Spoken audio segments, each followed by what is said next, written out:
Five Nights at Freddy's Fazbear Frights Number 2 Story 2 Lonely Freddy. Bad, Alec had always argued, was such a subjective word.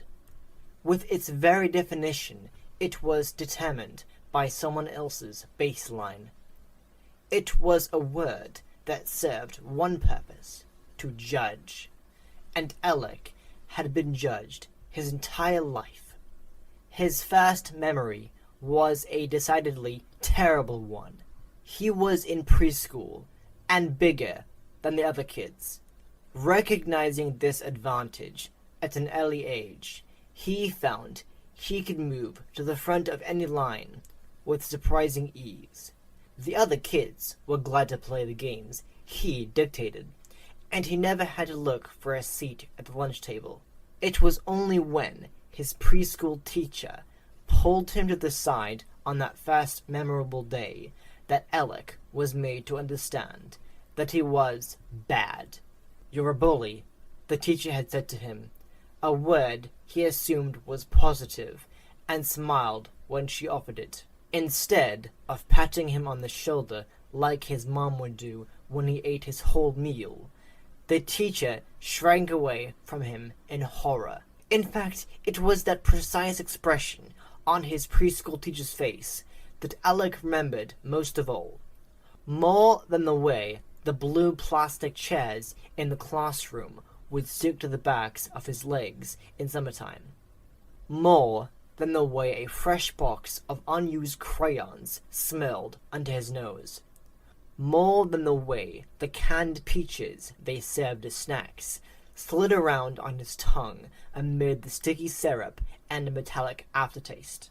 Alec didn't even remember his preschool teacher's name. He simply remembered her look of horror when he didn't understand that he was bad.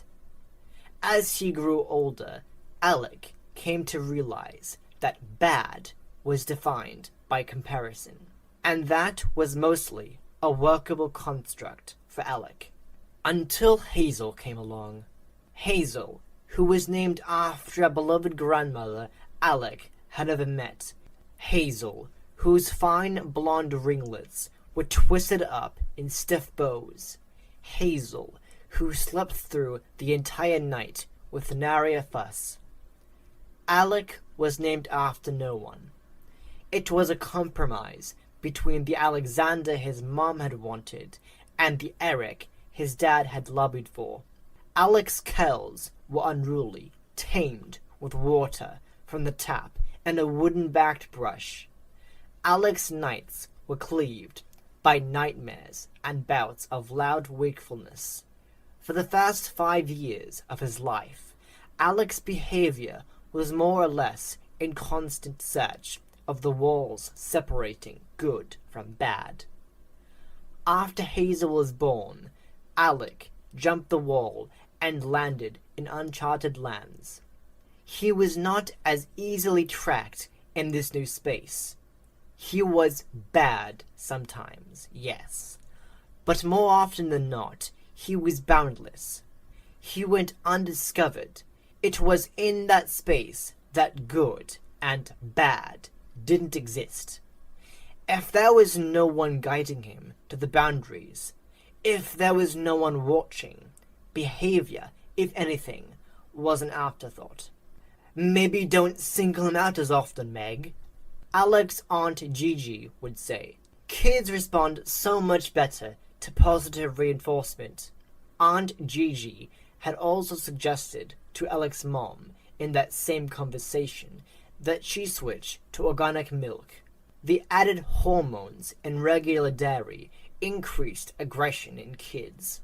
According to some studies, Aunt Gigi had no children and no desire for any.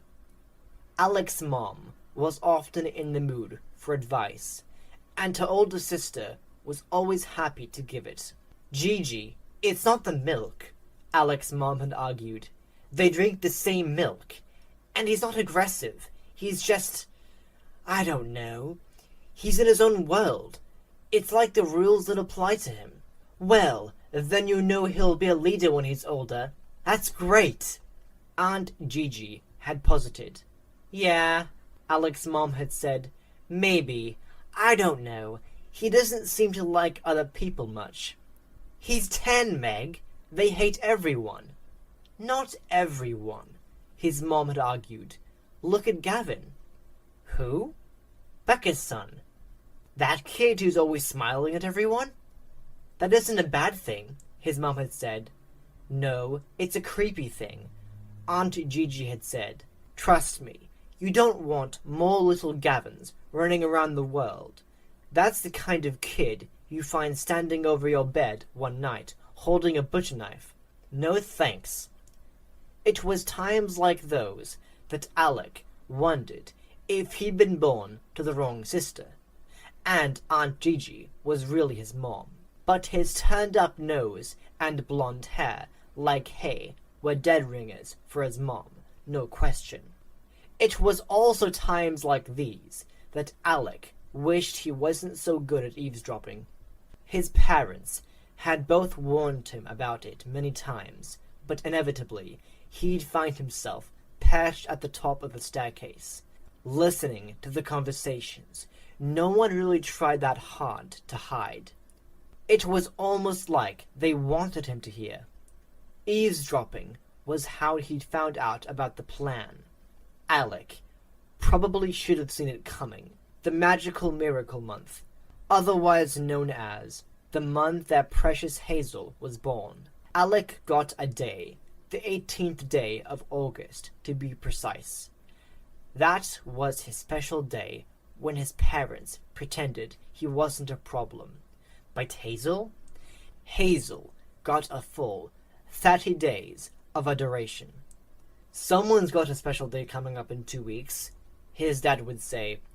Are you excited for your party? His mom would ask, and Hazel's eyes would glitter, and she'd act like it was all too much fuss, and his parents would eat it up. She'd earned it, they would say. She should enjoy it. Then they'd look at Alec and wait for him to agree, which he rarely did. Why bother? It's not like it would change a thing. She'd still get the party.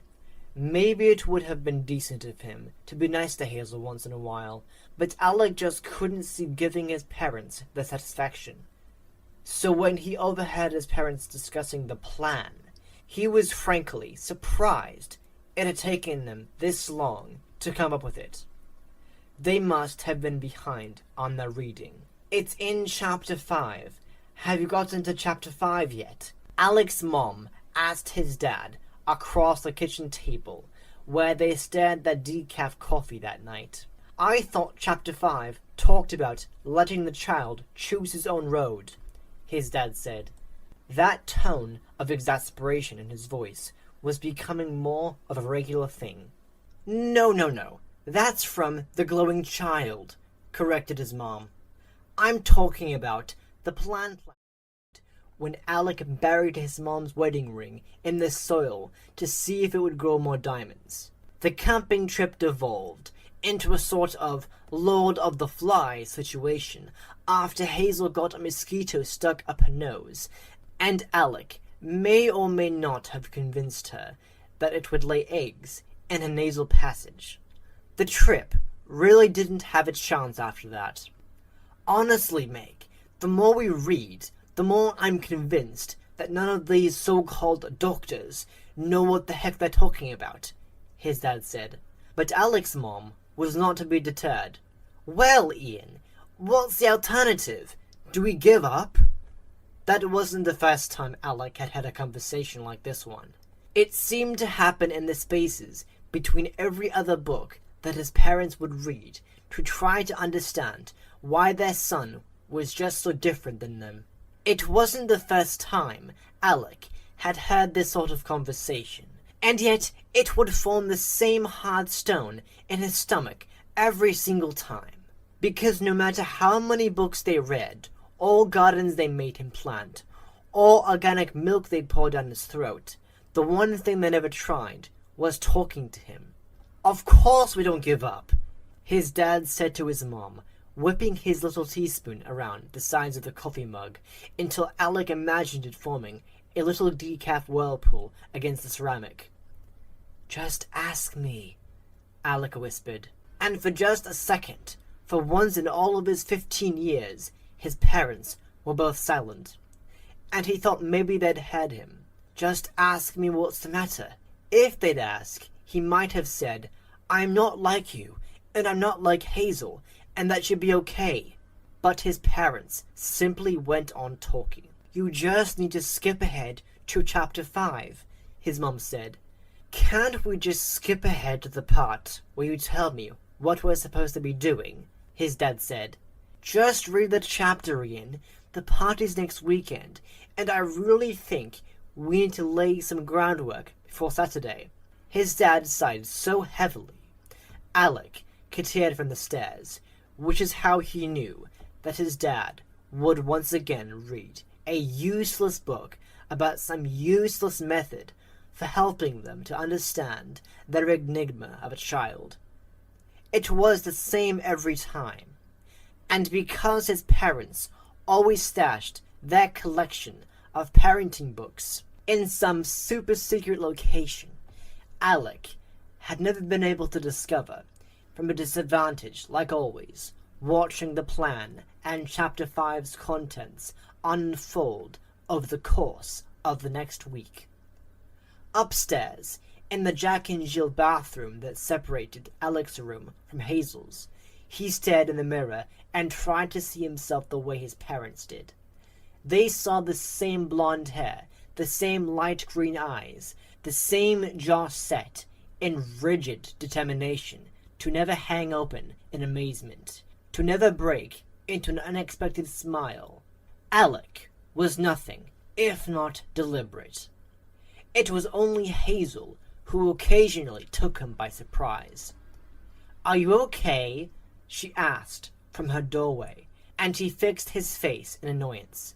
But he was a little too late in doing so, and he was afraid she'd seen him startled. "Why wouldn't I be?" he asked, leveling her with the same type of question he always asked. He had mastered the art of deflection. Hazel shrugged and grabbed her toothbrush, playing at being nonchalant too, but she wasn't nearly as good at it as he was. "Mom and Dad are acting weird again," she said, shorthand for the explanation. She meant, "Mom and Dad are picking on you again." But Alec wasn't so easily fooled. His sister was the worst of them. She conned everyone else with her questions that pretended to be innocent, and her smile that might have made anyone else think she meant it. "Don't worry," he said. "It won't affect your party." He'd meant for it to be a slight on her, but she misunderstood and thought he actually cared. "I don't really care that much about the party, you know," she said, looking at his reflection in the mirror instead of looking directly at him. That's how he knew she was lying. She started to brush her teeth, and Alec took a moment to study her as she looked down into the sink to spit. It's almost like she was able to will every part of herself to be perfect. Her hair never frizzed, her nose never ran, her freckles were evenly spaced, as though they'd been painted on by a steady hand. Even her teeth were straight. She'd probably never need braces. Alec had started to believe he'd never get his braces off. "Don't be dumb," he finally said. "Of course you care about your stupid party." Her face flushed a perfectly even shade of pink. "I bet not that many people will even come," she said. Alec couldn't even muster a response to such a ridiculous plea for fake sympathy. He just snorted. "Yeah, okay," he said, and left her to finish swishing the toothpaste from her mouth. The day of getting his own bathroom in his house, with his own rules, and no one to wonder why he was so different than them, that day couldn't come soon enough. Stars had begun to dot the sky when Alec's trance was broken by the creak of the bathroom door on Hazel's side. He waited for the interruption to pass, but the longer he waited, the more it became clear that Hazel wasn't in there to go to the bathroom. After another few seconds, the door to his room from the bathroom opened a crack, and in spilled the blonde curls of his sister as she broke a cardinal rule. "Get out," he said, and she snatched her head back into the bathroom, startled. But that didn't last. Instead, she opened the door a little wider, and to Alex's utter disbelief, she dared to take a step inside his room. He watched her look around for a second, as though she'd entered a strange new world, and in a way she had. If he'd ever suspected that she snuck in here when he wasn't around, that question was answered by the way she stared around her now. She was a rule follower, even when no one was looking. "You have a death wish," he said, and he could hear her swallow. Still, she took another step toward him. He had a couple of options. The usual verbal intimidation wasn't working. He could use brute force. Pain was an excellent motivator. He could play at charging her, whip the covers off himself, and lunge out of the bed just far enough to chase her off. Or he could exercise psychological trickery. He could lie there, perfectly still, saying not even a single word more.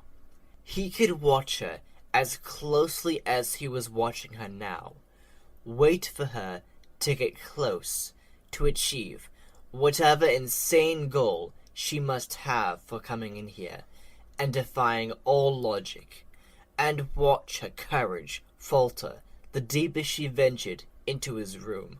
Maybe it was the thrill of exerting that level of control over the situation, or maybe he was curious to see what she'd do. Either way, he opted for the third option, and he waited. Strangely, for as closely as he studied her, Hazel studied him just as closely back. She took another step toward his bed, then another, and though he could tell she was trembling, could see that from the second she popped her head in, she continued to walk forward. It wasn't until she was just a couple of steps from his bed that he noticed she was holding something. She took the last 2 steps fast, as though her courage was expiring, and set the thing at the foot of Alex's bed. Then she took 2 steps backward, spinning on her heel, and sprinted back into the bathroom, pulling the door to his bedroom closed behind her. Alex stared at the book at the foot of his bed for a long time before he finally picked it up.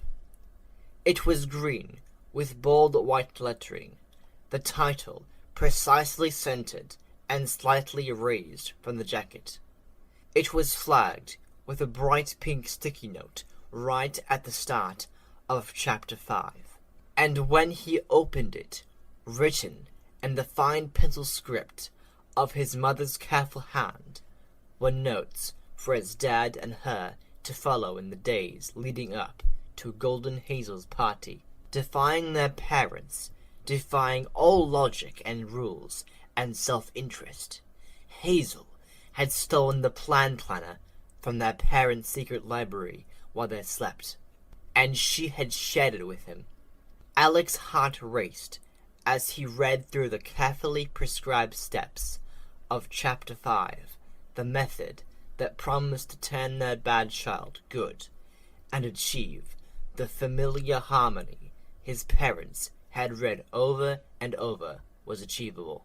Then, when he was done thumbing through the pages his father hadn't yet bothered to read, but had agreed to try out on that problematic firstborn, Alex stared at the closed bathroom door his sister had gathered the courage to open, knowing the wrath she'd surely incur. He wondered for the rest of the night about why she had done it. What sort of game was she playing at? What kind of sorcery was she practicing? trying to lull him into a false sense of camaraderie. Then he allowed his memory to fall backward. He retraced the times he had confused her in the past, the moments he'd simply assumed she was attempting to throw him off his game. There was the time she had baked him cookies in her toy oven, after his parents had ignored his pleas for sweets at the grocery store.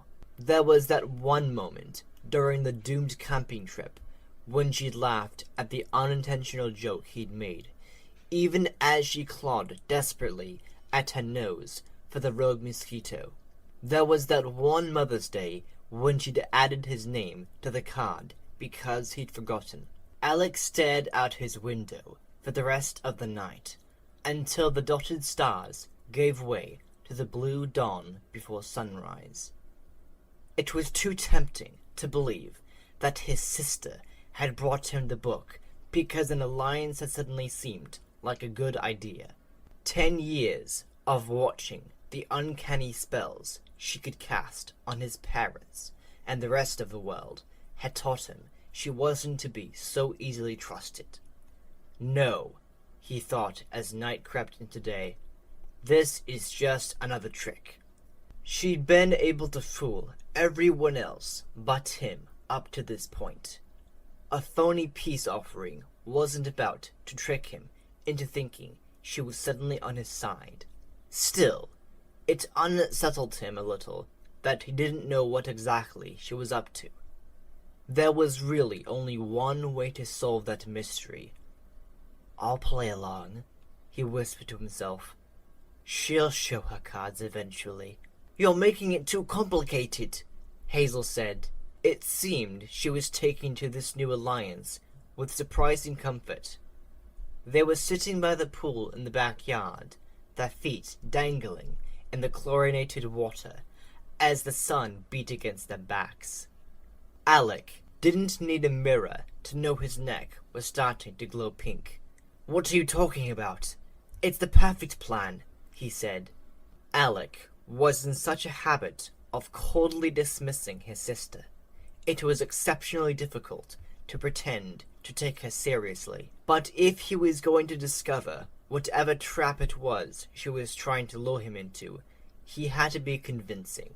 Strangely, though, in pretending to take her advice, he was starting to see her differently. It was weird, the way this person he was so closely related to was suddenly becoming whole in front of him, like he'd been living with a hologram this whole time. She was a completely formed con artist. "So let me get this straight," she said, rolling her eyes skyward. "Your big plan to get Mom and Dad to stop thinking you're a total sociopath is to act like a total sociopath?" Alec learned that the plan was a grossly simplistic take on the teenaged brain. If parents wanted a well-behaved, predictable child, they simply needed to treat them as the opposite of that. It was the worst in hokey reverse psychology, and nothing irked Alec more than having his intelligence insulted. So his counterplan was simple. He'd just act worse. Way, way worse. He was pretending, of course. He knew his counterplan was a terrible one, but he needed Hazel to be the one to come up with the idea, not him. It was the only way to make her believe he was falling for her gesture of sibling love. Once her guard was down, he'd be able to figure out what she was actually up to. "How am I the sociopath in this scenario?" he asked, trying hard not to actually feel offended. "It's just an act. They think the best way to make me good is to treat me like I'm bad," Alec added in mock outrage. "If you ask me, that's pretty sociopathic."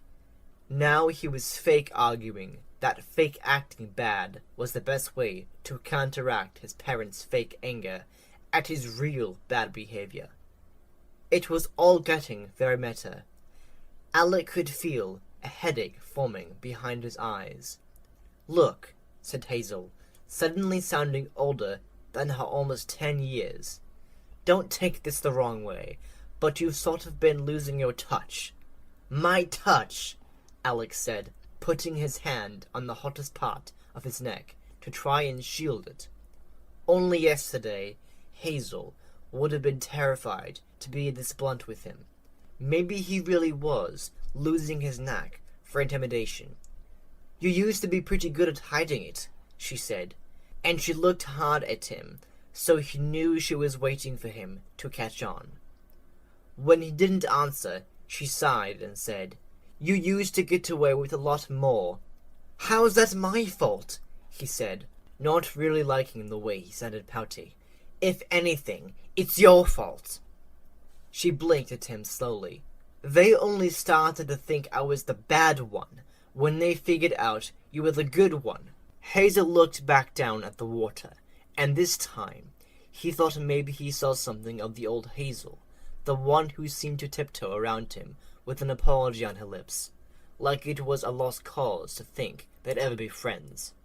To Alex's great amazement, he felt a twinge of remorse for that, a feeling he quickly buried. Okay, what's your kind of plan? He asked.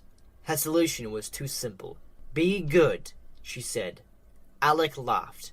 What else could he do? That's your master class in playing our parents? Reverse psychology? She shrugged. If you're a little bit better, and I'm a little bit worse, maybe it'll neutralize the attention enough for them to leave us alone for a change. Alec let his jaw do that thing where it dropped. He let his body experience the full shock he had restrained for so long, and he did it in front of the least likely person, Golden Hazel, the child who did what she was told when she was told to do it. The straight A's and the coordinated piano fingers, the dish clearer and the classroom helper, the easy parent-teacher conference, the perfect child. Maybe she didn't want to be perfect anymore. How had it never occurred to him that his lot in the family was just as burdensome as hers? Why had the tiny sparkle in her eye never caught his attention? The one that said, "Let's trade places for today." When had she stopped being Golden Hazel and simply started being Hazel, a kid? All the more reason not to trust her, he thought, his resolve hardening. She was tired of pretending to be the good one. She was ready to advance to full bad kid status, which meant she was definitely up to something. Do you think you can do it? He asked, not meaning it as a challenge, but as an actual question. Be bad. Can you be good? She asked, and from her it definitely was a challenge. They agreed to test her theory that night as a sort of trial run. Their parents were obviously committed to their own experiments prescribed by the plan planner. They'd been on Alex's case all day. They'd scolded him for failing to pull his clothes from the clothesline.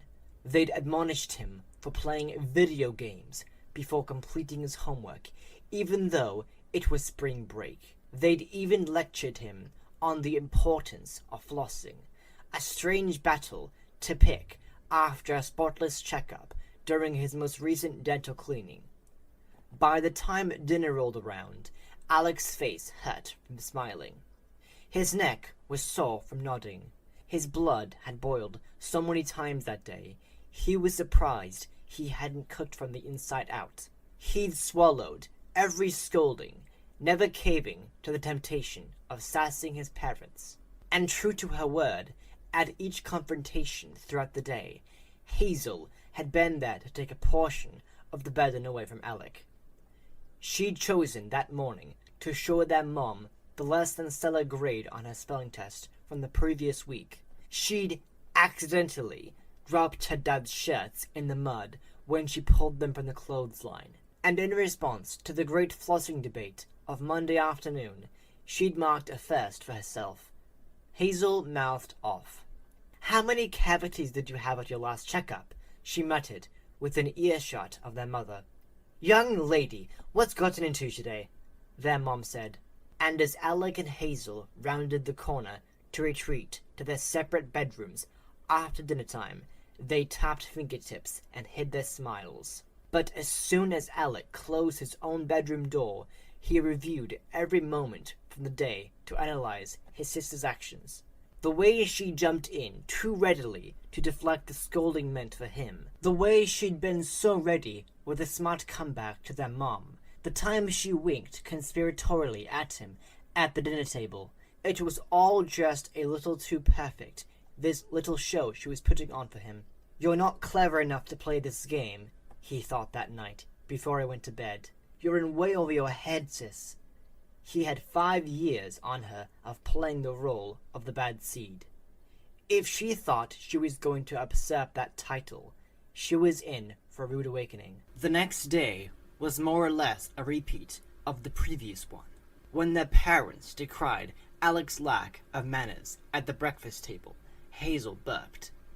When Alec's dad accused him of scratching the side of the car with his bike, Hazel unapologetically took the blame. When Alec's mom wondered aloud when the last time was that Alec had ingested a vegetable, Hazel's quick response was to ask when the last time was that their parents had cooked an edible one. That night, as Hazel joined Alec on his perch at the top of the stairs, they listened to their parents puzzle through the past 2 days. Is it just me, or does Hazel seem to be going through a phase? Their mom whispered to their dad, teaspoons clinking against the sides of their coffee mugs. I thought it was just my imagination at first, their dad agreed. Their parents' awe was unmistakable. Did you hear what she said to me this afternoon? Their mom asked. She actually said she thought I was starting to look haggard. Haggard, Ian? Do I look haggard? No, but you sound haggard, Alec muttered. Hazel had to stifle her laugh, but Alec was too irritated to find the humor. His parents were infuriating. Was it really so unbelievable that Hazel could be even nastier than predictably rotten Alec? Well, could anyone blame you for being haggard? Their father said. Oh, wrong answer, Hazel whispered, and this time Alec did find the humor, and his laugh caught him off guard. So then I do look haggard, their mom said, and Alec could hear a teaspoon clinking faster and faster against the ceramic. One of them was compulsively stirring. Of course not, Meg. Can we try to focus on the kids? He said, and their mom let out a single uncharitable ha! Oh, now look who's ready to be an adult, said their mom, and Alec and Hazel both leaned back on their step, grimacing. That's not going to go over well, said Alec. Really, Meg? I just think that... Oh, I know what you think. You've made that pretty clear. Good grief, Ian. Grow up. But when Alec looked over at Hazel, she was simply smiling, as though the whole thing were going exactly according to plan. Of course, from her perspective it was. Then she turned her smile to him. If Alec hadn't been able to see right through her, he might have been tempted to believe it was genuine. If he were the type to fall for such an obvious manipulation, he might have even felt a hint of warmth toward her, a sister simply in search of an actual relationship with her brother. It was kind of cute, he thought, how she believed she could outsmart him. Okay, their dad said, and Alec had him pull in a deep breath. We can't turn on each other. Their mother sighed. You're right, let's just go to bed. It's been a long day. Oh, and I can't find the book, FYI. Forget it, their dad said. We'll look for it in the morning. 2 sets of chair legs scraped against the kitchen tiles, and Alec and Hazel jumped to their feet and slipped into their rooms just as the light on the stairs switched on, announcing their parents' approach. Lying in bed, Alec thought through all the variations in his own plan, the counter to the counter plan, as it were. Tomorrow was party planning day. He'd had his mom remind his dad about it 1,000 times. Not that it mattered, since he'd be at work, and she would be dragging Alec and Hazel along to meet Aunt Gigi at the pizzeria instead. It was there that Alec would really ramp up his reconnaissance. If he was going to discover what Hazel was actually up to, he would discover it in the place where all of these plans and counterplans would accumulate. He could think of no other reason for why Hazel was so determined to sabotage her own birthday party by allowing Alec to be, well, himself. It had something to do with her birthday on Saturday. Whatever she was planning, it would all go down then. Alec's own real option was to sit back and let Hazel show her cards. It was a matter of time before it happened, and though she'd proven herself more cunning than he'd originally given her credit for, she was no evil genius. That title was reserved for Alec. Sometime after Alec had his parents' bedroom door shut for the night, the door from the bathroom he shared with Hazel opened, and she poked her head inside.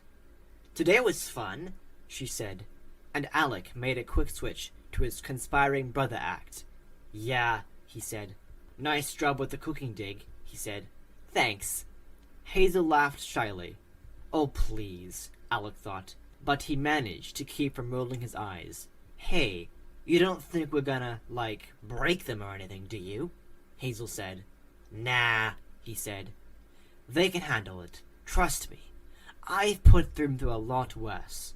Hazel nodded, then gave him one more shy smile before shutting the door and padding across the bathroom back to her own room. It was a few minutes before Alec noticed that he was smiling too. Not smiling because he was recounting all the ways he'd beaten his sister at her own game. Not smiling because he'd exposed her for the fraud she is for their parents and friends and everyone else in the world to see. Not yet, anyway. He was smiling because he was enjoying her company. "Get a grip, Alec," he scolded himself. Then he repeated to himself over and over that she wasn't as good as she pretended to be, that she was only using him as a means to an end. He reminded himself that this alliance was false and temporary, that once he'd revealed her as a fraud, they'd go back to their separate ends of the bathroom, and Alec could proceed unfettered in doing whatever it was he wanted to do, only this time without the constant comparison to Golden Hazel. Then he wiped that pathetic smile from his face and fell asleep with vengeance on his mind. "Gigi, what do you think? Should we kick in for the extra Fazbear Funwiches?" Alec and Hazel's mom was a wreck on Wednesday. She'd overslept her alarm and had to shove Alec and Hazel into the car without taking a shower or even brushing her teeth.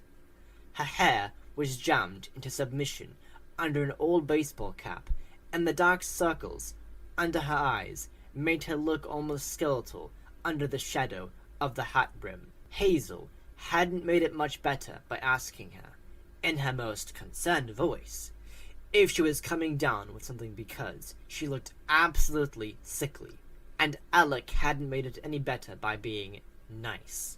"You look fine, Mom," he'd said, which threw their mom for such a loop she could only blink at them both before snapping at them to buckle up and running 2 stop signs in order to meet Aunt Gigi on time at Freddy Fazbear's. Now she was standing in the party room with a thoroughly enthused party prepper who was waiting impatiently on answers about Saturday. "What on earth is a funwich?" Aunt Gigi asked, leaning her hand on a table and immediately lifting it after detecting something sticky. It's a... Then Mom tried, but she was distracted by the sight of Alec and Hazel seeming to play together by the skee-ball machines. "You are truly terrible at this game," Alec said. "I am not," said Hazel, but after her third gutter ball in a row, Alec just laughed. "Okay, it's not my best event," she said. "I shine more in the pinball category." "Can you even see over the controllers?" he asked, rubbing the top of her head roughly. Hazel smiled, and so did Alec, but for a different reason. He felt refreshed after a good night's sleep, renewed in his mission to bring his sister down. It's a delicious croissant roll stuffed with your choice of fried macaroni, tater tots, or chocolate marshmallow. The party prepper deadpanned to Aunt Gigi. That sounds repulsive, Aunt Gigi said. The party prepper didn't argue.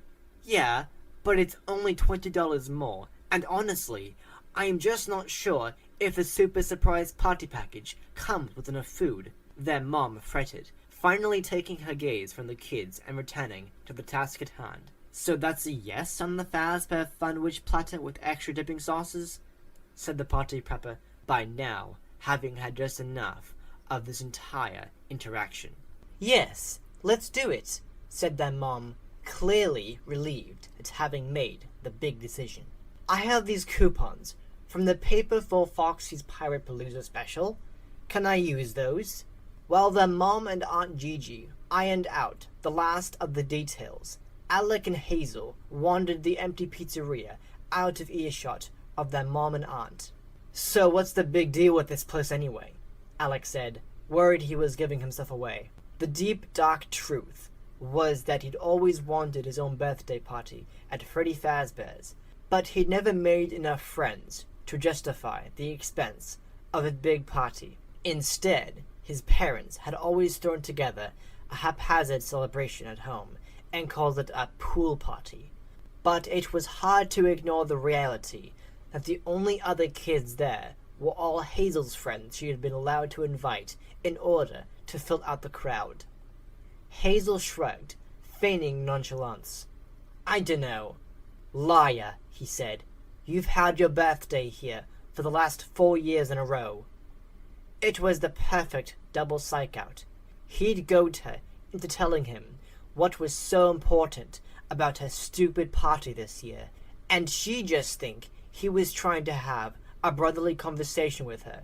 Why don't you tell me? She challenged, catching Alec's mid-stare. He hadn't realized what he was looking at until Hazel did. Then he quickly looked away. Nice try, she said, tilting her head toward the Yag Foxy on stage. There he was, in all his piratey foxy greatness, this eye-patched, peg-legged, hook-wielding orange fox. In this restaurant, he was positioned as a human-sized plush figure, propped by the stage, presumably there for taking pictures with. But he played a different role in every Freddy Fazbear's, sometimes greeting visitors at the door, sometimes playing in the band on stage with the others. Wherever he was, though, Alec saw him. He was without a doubt Alec's favorite character. It's possible, that he used to stick his foot in a plastic flower pot and roll a cardboard tube around his hand and pretend to be Yag Foxy. Clearly, it was also possible that Hazel had at some point silently witnessed said roleplay. Whatever, he said. Stupid kid stuff. And besides, we're talking about you, not me. They were standing in the aisle between the arcade and the stage now. Alec eyed the platform where Freddy Fazbear and all his friends performed animatronic routines. He was always a little unsettled by the way their robotic bodies were eerily still after the show, while the rest of the restaurant chimed with the clinks and buzzes of the games. He backed away from the stage unconsciously, and was only aware that he'd moved when the back of his heel hit something. He tended to find himself uncomfortably close to a raised platform holding a smaller version of the bear on stage. Only this bear had an unlit sign over it that read, Lonely Freddy. It was a weird name for a toy, but the weirdest parts of it were harder to define. The bear stood stiff, almost at attention. Its eyes stared straight ahead at the stage, but Alec had the strangest feeling that it was still watching him. Maybe I want this year to be different, Hazel said, and Alec jumped a little at her voice. He had gotten so lost in the staring Freddy that he forgot she was standing right there. So what, you want more presents? He asked. You know you're going to get everything you want anyway, he said, and this time he let a little of the venom escape. He couldn't help it. How ungrateful could she be? He was the one who nobody liked, who had to fight for everything, who was constantly misunderstood. "There's some stuff even Mom and Dad can't do," she said. And if Alec was starting to crack, Hazel was too. He could see her getting a little defensive. "Trust me, for you, they'll move mountains." Hazel frowned at him. "They try, you know." "Yeah, they try for you." She set her jaw. "The only reason they do so much stuff for me is because they feel so guilty for worrying so much about you. Do you have any idea how much Dad spent planning that camping trip?" Alec did know, as a matter of fact. He'd listened to them from the top of the stairs as they orchestrated every detail of the trip in order to keep Alec calm. Like he was some sort of bomb they had to keep from going off. His eyes drifted again to the bear. Alec got the strangest sensation, like he wanted to move their argument elsewhere. Lonely Freddy, Alec thought to himself. More like Nosy Freddy. Hazel put her hands on her hips. "I bet you didn't even know they moved here for you." "What are you talking about?" Alec said, genuinely confused. His guard was slipping, but this was a turn in events he hadn't been expecting. "The only reason we live here instead of our old house is because this one's closer to Aunt Gigi, and they think you like her more than you like them because she understands you," she said, twitching her fingers into air quotes. "Well," Alex said, unable to argue. He did like his aunt better than his parents. "Don't you think maybe that hurt their feelings a little bit?" she said. "For you to like Mom's sister better?" What was going on here? Where was all this anger coming from? Alec was so confused. Hazel was acting like him. "If they're so great, and I'm so evil," Alex said, losing all sight of his counter plan, "then why are you helping me and not them?" Of all moments to clam up, Hazel did just that. She recovered her facade faster than Alec did, which only worked to infuriate Alec more. She'd somehow managed to gain the upper hand despite his 5 years of experience on her. "Hazel! Hazel, where are you?" Hazel's green eyes stopped boring a hole through Alec long enough to call to their mom. "Coming!" She turned on her heel and trotted around the corner toward the party room, leaving Alec in the company of the eavesdropping Freddy. "What are you looking at?" He snarled at the bear, and he had to suppress a chill because he swore he'd seen a reflection in the bear's eyes. Almost like a flash. "Creeper," he said to it before loping down the same path his sister had seconds before. The party prepper was back with another question, and then Mom had reached peak decision burnout. "Hazel, sweetie, do you want to have a chance at the wind tunnel?" She indicated to the large tube-like enclosure with the words "wind tunnel" formed into the shape of a tornado above the contraption. Inside, there were scraps of paper and confetti left over from the last party. There were game tickets and free toy coupons and glittery strips of cellophane confetti stuck to the inside of the tube. "I don't care," she said, but it was such an obvious lie. Alec wasn't fooled, and neither was their mom. "But honey, you could have a chance at winning a Yog Foxy. Isn't that what you want?" "Wait, what?" Alec said, utterly betrayed. He couldn't help it. It was the ultimate betrayal. Alec had never seen Hazel's face turn that shade of red. Her entire face and neck looked practically scalded, as though she could feel his stare through the back of her head. She whipped around to confirm that Alec had been witness to the whole exchange. "Oh, I saw," he thought. The one thing you knew I wanted." "Okay, I'll bite," said Aunt Gigi, interjecting just in time to clue in all of the uninitiated. "What's a Yog Foxy?" The party prepper merely pointed to the top level of the prize shelf, a huge red sign proclaiming its price, 10,000 tickets. "It's that pirate fox," the mom said dismissively. Aunt Gigi walked over to the prize shelf to try to get a closer look. "I don't get it," she said. The potty prepper sighed. "I don't either," their mom said. "But kids go nuts for the thing." Hazel looked down at the ground, her ears scarlet. "Does it do anything?" Aunt Gigi said. "It swings a hook," said their mom. "Oh, then what's the thing that follows kids around?" said Aunt Gigi, directing her question to their mom. "Huh?" "You know," Aunt Gigi said, snapping her fingers to try and trigger the memory. "The bear or whatever." "Oh, right," their mom said, turning back to the potty prepper, whose eyes were slow to leave her phone. Then, without answering their mom's question, the prepper turned a dial on her hip-clipped walkie-talkie and pressed her finger to her headset. "Someone get Daryl to do a Lonely Friday demo." They could hear the response from the headset, even as she pressed it to her head. "Daryl's on break." The prepper released a sigh so long, Alec wondered how she didn't pass out. Then, without a word, she crossed the restaurant toward a platform, holding a familiar-looking 2-foot bear. The rest of them caught on after a minute and followed her like a little quail. The prepper bent her elbow and stationed her hand palm up toward the bear that looked identical to the one Alec had stared down between the stage and the arcade.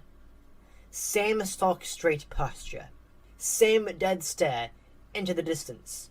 "This is a Lonely Freddy," the party prepper began, reading a script from memory in a tone somewhere between apathy and contempt.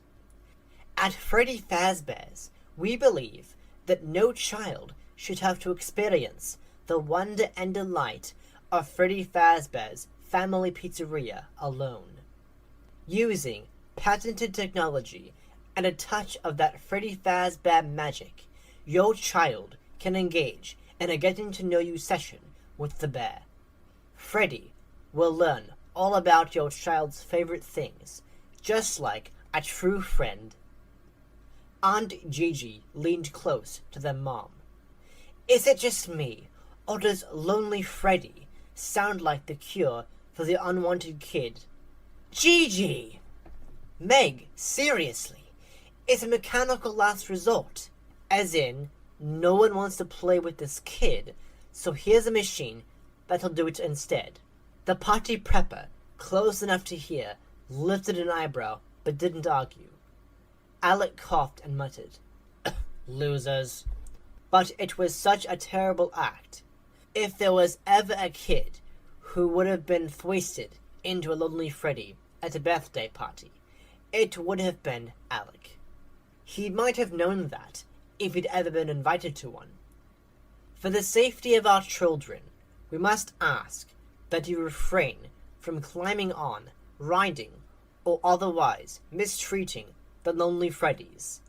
Parents and all guardians assume full responsibility for the health and welfare of their children in the presence of this proprietary technology.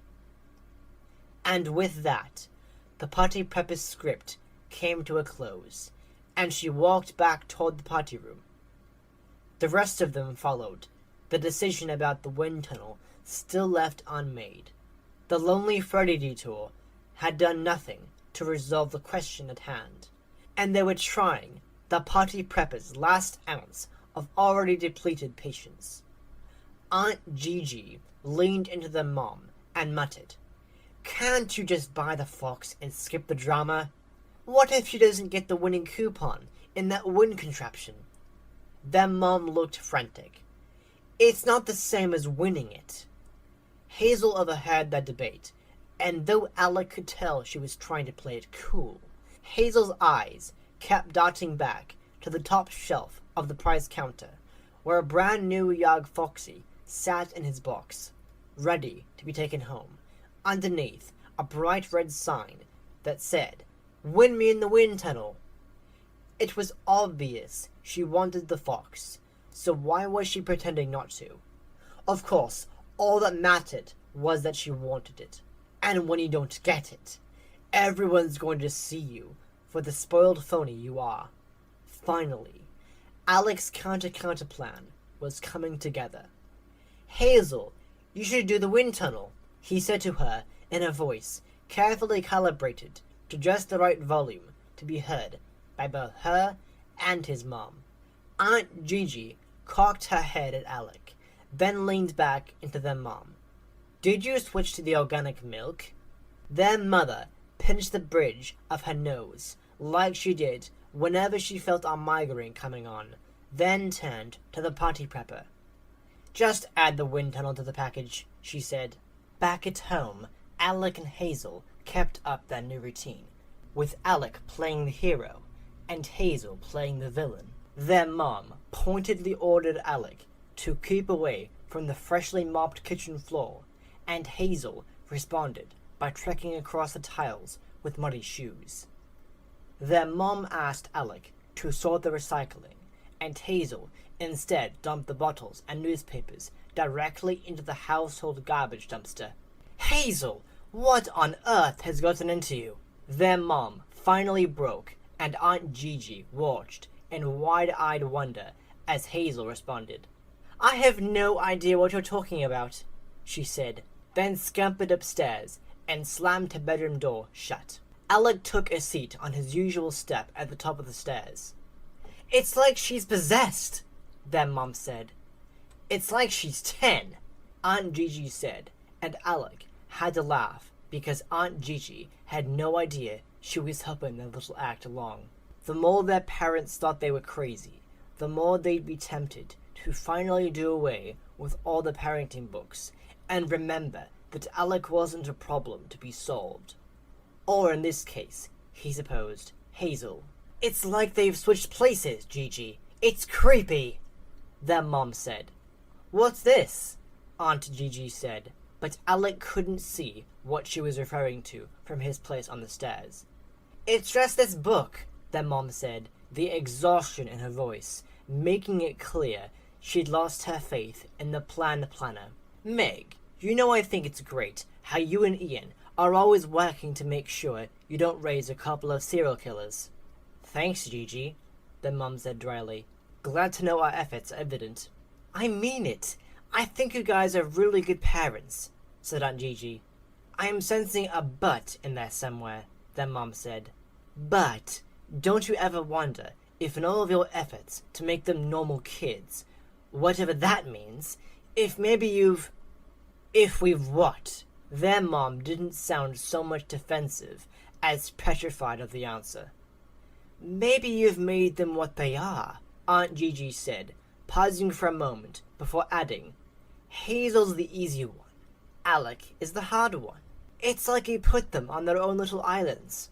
Gigi, I love you, his mom said. I'm sensing a but here, Aunt Gigi said. But if one more person tells me how to raise my kids, I'm gonna scream, his mom said. To her credit, Aunt Gigi was silent after that.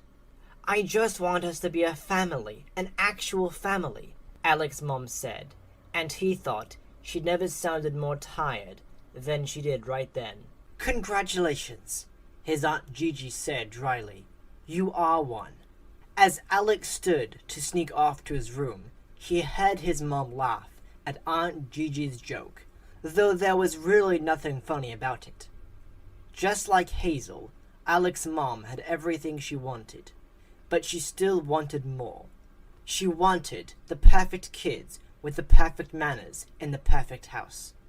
It wasn't enough for Hazel to have all the friends in the world and the most epic party every single year for her birthday. She had to have a stupid fox too. Why? Because it's the one thing she didn't have in her spoiled life. Well, Alec understood now. He saw his sister for the entitled fake Hazel she really was, and she'd done her level best to make him out to be the spoiled one, all so he wouldn't ruin her stupid special party day. Nice try, sis, he thought, and he could feel an outer shell harden around his rapidly beating heart. Nice try, but you're in for quite the surprise on party day. His counter plan was in full swing. Alec's parents were about to crack. Hazel had only been kidding that night she asked if Alec thought they would break them, but it seems that question was rooted in at least a little reality. They were barely holding it together by Thursday. Alec and Hazel had tormented them to within an inch of their lives. Alec had brought home a pet wolf spider, and Hazel had set it free in their parents' bed. Alec hopefully ordered a pizza for dinner, but Hazel secretly added double anchovies under the cheese. A friendly game of charades initiated by Alec ended with their mom practically in tears as the word goat came up, and Hazel mimed, "What mom smells like." Friday was more of a blur, with their dad doing all he could to keep the peace the day before Hazel's party, even though neither of their parents were feeling particularly celebratory toward their golden Hazel. "It has to be hormonal or something," they could hear their dad say as Alec and Hazel eavesdropped from their perch at the top of the stairs. "She's probably nervous about making sure all her little friends have fun at the party. Ian, I woke up last night to a spider the size of my palm crawling through my hair," their mom said, her voice wavering as she neared tears for the upteenth time that week. "Oh man, I thought they found that yesterday," Alec whispered, and flinched as a stab of actual guilt hit his gut. "They did," Hazel said. I re-rescued it." Alec stared at the stranger he thought was his sister. His resolve toward exposing her may have doubled, but he couldn't deny he was genuinely impressed. He couldn't have thought up half the many disasters she'd set loose in the house over this past week. He found himself lamenting the return to their separate islands once this whole ruse was over. Regardless of the reasons or the double and triple crossing at play, he was going to miss her. He couldn't remember the last time he'd felt such a close camaraderie to this little stranger. Maybe